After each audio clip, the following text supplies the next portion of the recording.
Keith Moore, Department of Anatomy and Cell Biology, University of Toronto, Canada. For the past 3 years, I have worked with the Embryology Committee of King Abdulaziz University, Saudi Arabia, helping them to interpret the many statements in the Qur'an, referring to human reproduction and prenatal development. At first I was astonished by the accuracy of the statements that were recorded in the 7th century, before the science of embryology was established. Although I was aware of the glorious history of Muslim scientists in the 10th century, and some of their contributions to medicine, I knew nothing about the religious facts and beliefs contained in the Qur'an. At a conference in Cairo, he presented a research paper and stated that, "It has been a great pleasure me to help clarify statements in the Qur'an about human development. It is clear to me, these statements must have come to Muhammad from God, because almost all of this knowledge was not discovered until many centuries later. This proves to me that Muhammad must have been a messenger of God."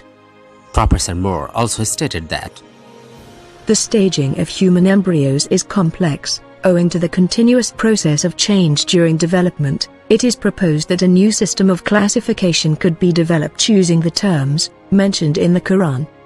The proposed system is simple, comprehensive, and conforms with present embryological knowledge. The intensive studies of the Qur'an and Hadith in the last 4 years have revealed a system of classifying human embryos that is amazing, since it was recorded in the 7th century. William W. Hay, marine scientist, satellite photography and remote sensing techniques, University of Colorado, USA. Zindani met with him and asked him many questions about the marine surface, the divider between upper and lower sea, and about the ocean floor and marine geology. Professor Hay replied, "I find it very interesting that this sort of information is in the ancient scriptures of the Holy Qur'an, and I have no way of knowing where they would have come from.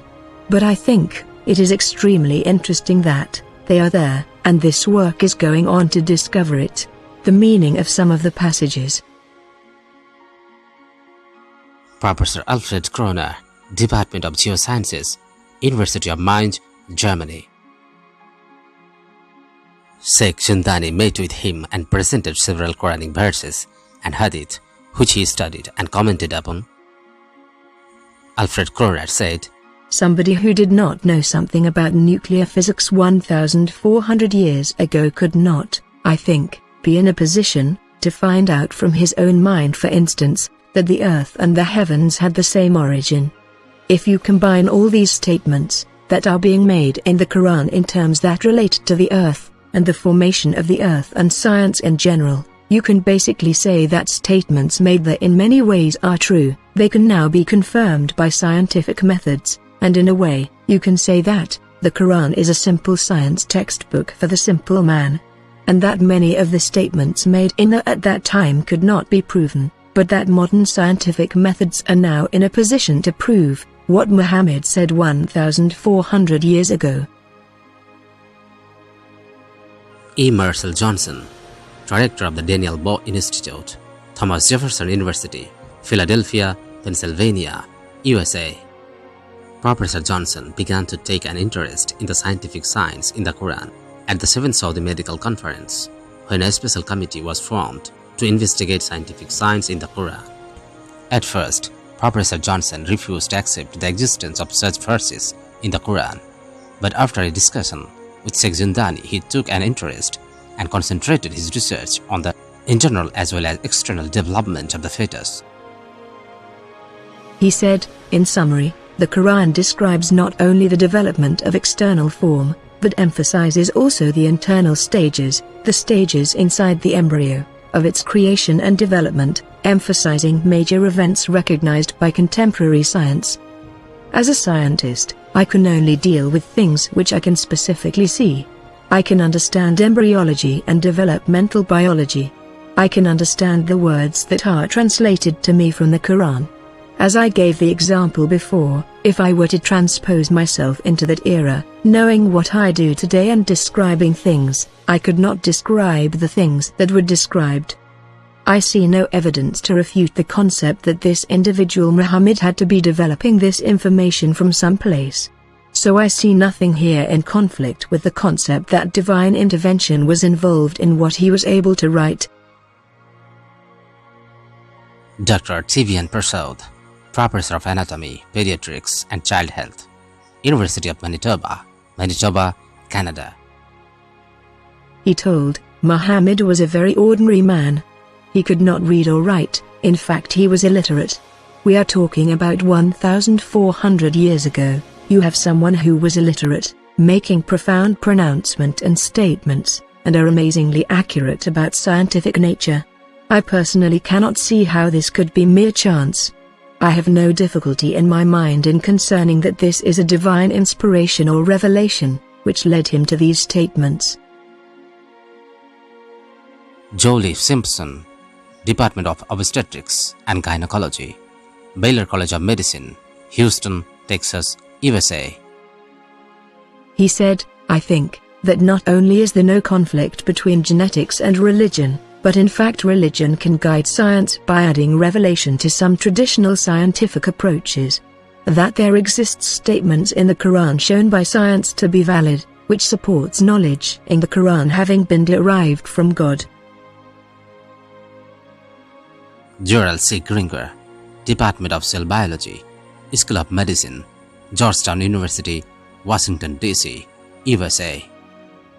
Sheikh Zindani asked him whether in the history of embryology was there any mention of the different stages of embryonic development, or whether there existed any embryological texts at the time of the Prophet. Sheikh Zindani also asked his opinion regarding the terms the Quran uses to describe the different phases of fetal development. In a relatively few Quranic verses is contained a rather comprehensive description of human development, from the time of commingling of the gametes through organogenesis. No such distinct and complete record of human development, such as classification, terminology, and description, existed previously. In most, if not all instances, this description antedates by many centuries the recording of the various stages of human embryonic and fetal development, recorded in the traditional scientific literature. Professor Saibeda, Professor of Marine Geology, Japan. Sheikh Zindani asked him, what is your opinion of what you have seen in the Quran and the Sunnah with regard to the secrets of the universe, which scientists only discovered now? I think, it seems to me very, very mysterious, almost unbelievable. I really think if what you have said is true, the book is really a very remarkable book. I agree. Tejatat Tejasan, Department of Anatomy, University of Siang, Thailand.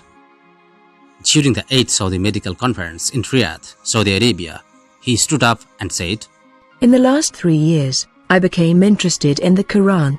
From my studies and what I have learned throughout this conference, I believe that everything that has been recorded in the Quran 1400 years ago must be the truth, that can be proved by the scientific means.